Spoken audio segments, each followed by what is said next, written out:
నమస్కారం ఘంటారావానికి స్వాగతం. ముందుగా ప్రధాన అంశాలు. 10 ఏళ్లలో భాజపా ఎన్ని హామీలు అమలు చేసిందో చెప్పాలి. బండి సంజయ్కు సవాల్ విసిరిన మంత్రి పొన్నం ప్రభాకర్.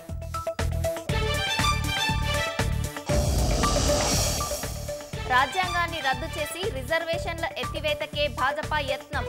10 ఏళ్లలో దేశ ప్రజలకు మోదీ తీరని ద్రోహం చేశారన్న కేటీఆర్. రిజర్వేషన్లపై వ్యాఖ్యలను ఖండించిన మోహన్ భగవత్. ఎన్నికల వేళ ఆర్ఎస్ఎస్ పై అసత్య ప్రచారాలు చేస్తున్నారని ఆవేదన.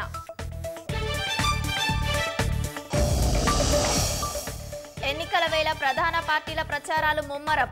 ఆకట్టుకునే హామీలతో అభ్యర్థుల ఓట్ల వేట.